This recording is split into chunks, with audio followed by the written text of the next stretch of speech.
Podcast Alesf, série Reforma Administrativa. O que esperar?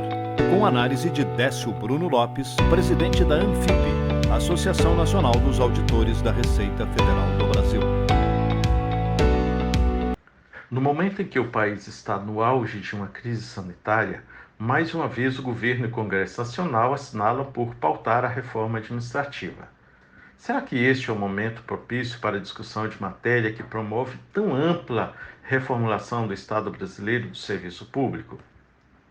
Entendemos que não, mesmo porque a proposta de reforma administrativa trazida pela Emenda Constitucional número 32 de 2020 parte de premissas que não condizem com a realidade do Estado brasileiro, como inchaço da máquina pública, ineficiência do serviço público, alto gasto com o servidor e outras matérias.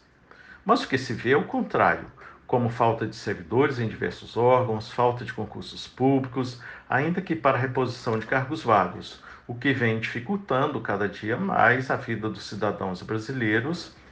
usuários de serviços públicos. É certo que ajustes são necessários,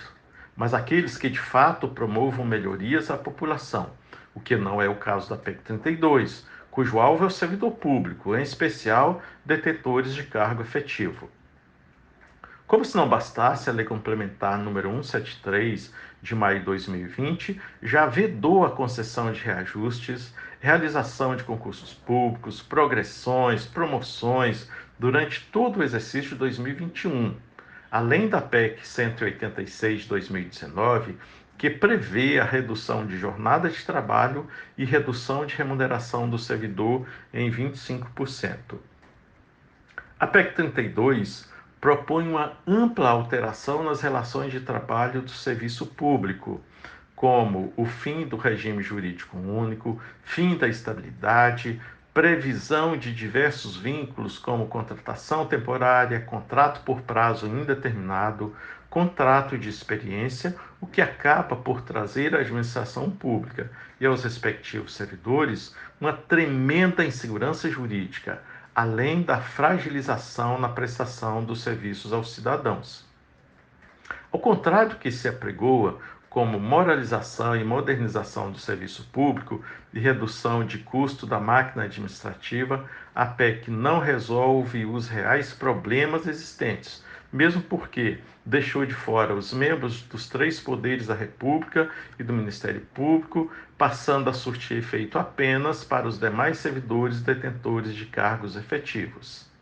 Não apresenta solução para as parcelas remuneratórias que ultrapassam o teto constitucional. Não propõe solução para a questão das negociações salariais dos servidores, deixa para a legislação ordinária ou complementar a questão de avaliação de desempenho, as progressões nas carreiras, a definição dos cargos típicos de Estado, tampouco define os cargos cujo provimento seja por prazo indeterminado e o regime jurídico único de trabalho. Possibilita o apadrinhamento político, como a criação dos cargos de liderança e assessoramento, o que poderá ocorrer, inclusive, para exercício de funções técnicas que deveriam se aplicar apenas a servidores de carreira dos respectivos órgãos. A PEC 32 abre caminho para ampliação de entidades privadas serem prestadoras de serviço público a cargo do Estado, o que causa a privatização de serviços públicos, que, de certa forma, pode fragilizar a prestação de serviço, sem, no entanto, promover redução de custos, haja vista que prestadores de serviços visam lucro, indiferentemente das melhorias tão apregoadas pelos defensores da proposta. Querem trazer para a administração pública as mesmas regras de legislação trabalhista da atividade privada, cuja promessa foi de geração de milhares de empregos e melhoria da economia, e o que se assistiu, mesmo antes da pandemia, foi a redução dos postos de emprego, culminando com a fragilização das relações de trabalho e, consequentemente, a redução das receitas previdenciárias. O serviço público e os servidores não podem ser responsabilizados pelos desacertos de políticas governamentais mal sucedidas.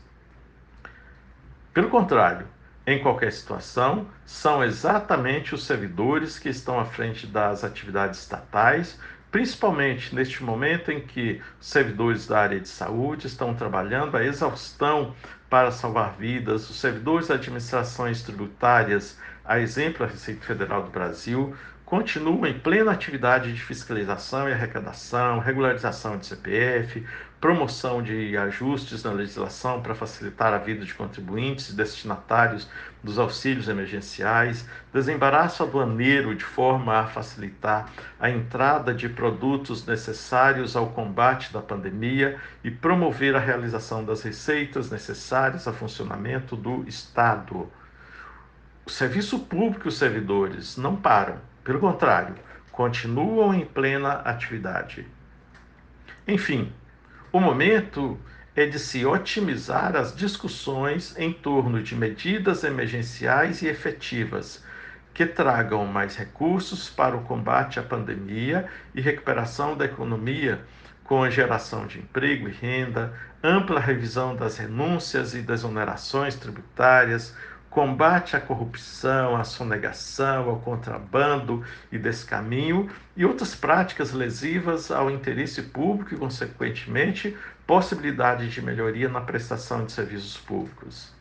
Certamente não é isso que se propõe com a reforma administrativa, nem será este o resultado se a mesma for aprovada. O serviço público e os servidores não podem nem devem ser vistos como problema para a administração pública, mas sim como solução, principalmente em momento de crise, seja de cunho governamental, institucional, econômica, fiscal ou sanitária.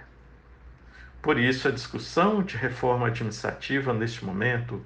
pode até soar como um casuísmo, pois o Estado, enquanto guardião dos direitos e garantias fundamentais e as atividades da administração pública, não podem e nem devem ser confundidas com a atividade privada,